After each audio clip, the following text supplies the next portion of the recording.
Alert Helper was written by Roger Pfister several years ago and is useful when playing in any version of BBO, with only slight differences in the way you would use it. I'll be focusing on its use in Windows, at times mentioning differences if in the old Windows client or on a Mac. A careful reading of the README file will give you any information that I failed to mention. The app allows users to create sets of chats either for bidding alerts at the table or repetitive chats for teachers, teacher assistants, or tournament directors. If you haven't yet installed Alert Helper, do that now. You'll see this welcome page the first time you open the app.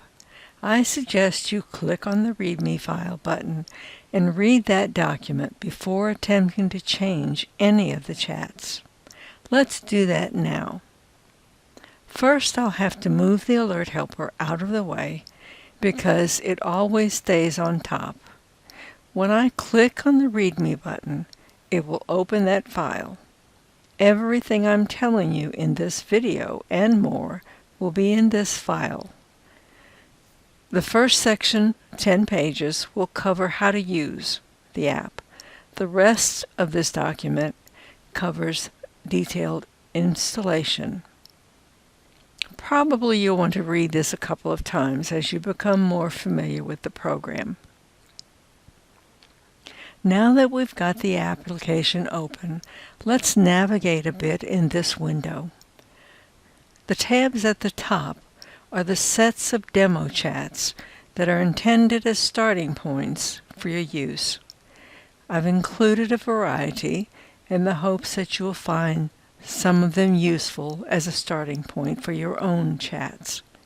It's best to start out by saving one of these chat sets with a new name and making a new set by just making changes to the existing chats. I found this was the best way to learn how to use this app. I've color-coded all the headings in black. In this way, I group various alerts in a way that makes sense to me. You might have chosen a different way of grouping. If you hover on one of the alerts, you'll see a preview of that alert above, because the pre-show alert box on the right is checked. If you uncheck that box, the preview disappears. Going down the list on the right, you can also control font size and row spacing. There's a speed choice, but I've never used that. Notice the auto paste and auto send buttons. They control whether the chat you send will automatically paste and send to the table with just one click to the alert. This feature does not work in the old Windows version of BBO or on a Mac. It is handy not to check the auto send if you often make changes to the chat before actually sending it. Okay, let's see how it works. Open a teaching table in BBO and open the Alert Helper. I've selected the Assist Mentor chat set.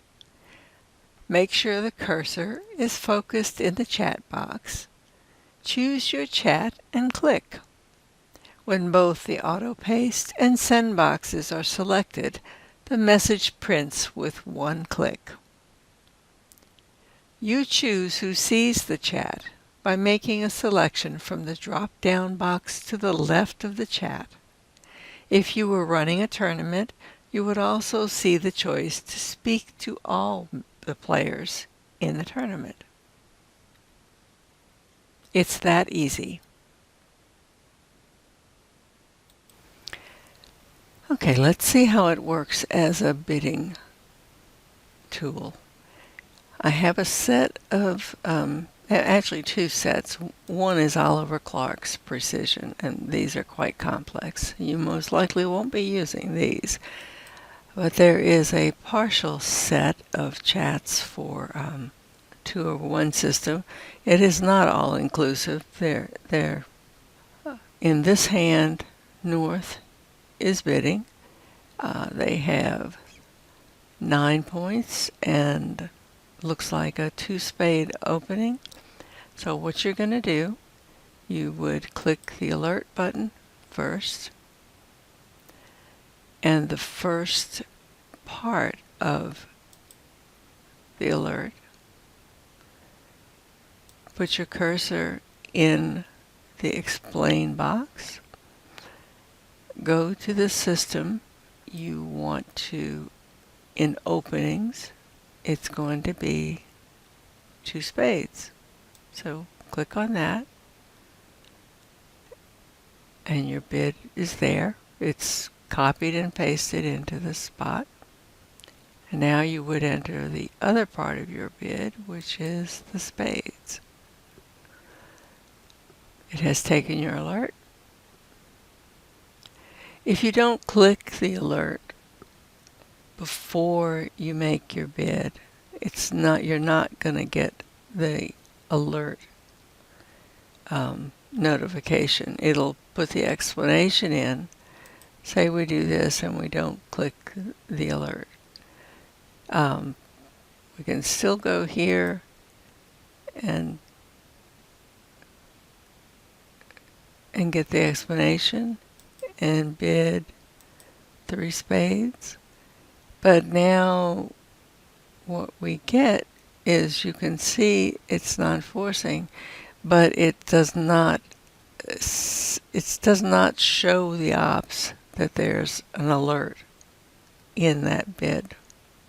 So it is important that the first thing you do on the alert is click the alert button. In the alert helper, the tabs at the top of this window show the default chats that come with the application. The alert files folder is the place where all of these chats are stored. I'm going to pull this over so you can see. This tells you exactly where those files are stored. You have a second folder, and you can determine where you want this second folder to be. And as this says, this cannot be changed. They have to be stored in this location. For Macs, it's a little different, and that's written up in the instructions on the README file. If you click on this, open the alerts file folder, and it opened on my other monitor, so I will bring it over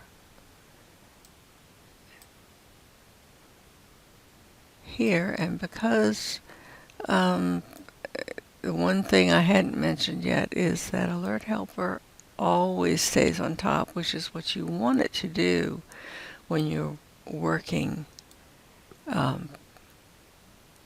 When you've got a window open and you're bidding, you don't want this to be hidden behind it, or else you wouldn't be able to use it. Okay, so what it did here is open this folder, and here's my text files of chats, and then you'll see the names match these files. If I now open the second folder, which is here, now you'll see a new set of chats, and these are not shown in this window because these are not, say you have chats that you don't need to use all the time. This is where you might put a set of chats that, say, a teacher could put a whole set of text chats for their lessons. One thing you can do with this, if you want to temporarily use one of these files, you can select and click on one of the files, select it, and now this OCP Extra, which is this file right here, is now available to use. As long as I have this app open. If I close the app and come back, it will not show, and I will close it just for demonstration purposes and reopen it, and now that OCP Extra is no longer, the link is severed. The other thing you will have done before you do any editing or writing your own is install a good editor program. Notepad++ or Wrangler for the Mac. And if we go to one of these chats, this one I'm calling it the Assist Mentor. There's a hand review that if you're a teacher and you have a set of hands from, say, a tournament or something that you want to go over, you could paste in comments for each hand and use this to quickly print out what you want to say about those individual hands. Tournament director is sort of obvious, the kind of things that if you've played in a tournament, the kind of things you hear from the director. And the last thing, that's sort of a specialized set of chats that I wrote, a set where you could paste in the weekly activities and then have all of these activities in one place and be able to spit out your schedule for the day and send to the group the message shortly before the event to announce that it's coming up soon. Please pay attention, members. The easiest way to get an idea of how this works is to look at one of the text sets that Roger wrote. It's a set that will help remind you of what creates what you see, basically. So we're going to go to this format. We're going to open the alert folder and quote format and edit in Notepad.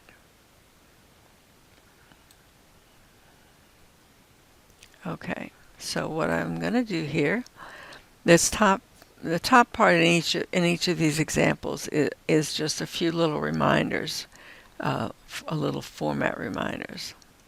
Okay.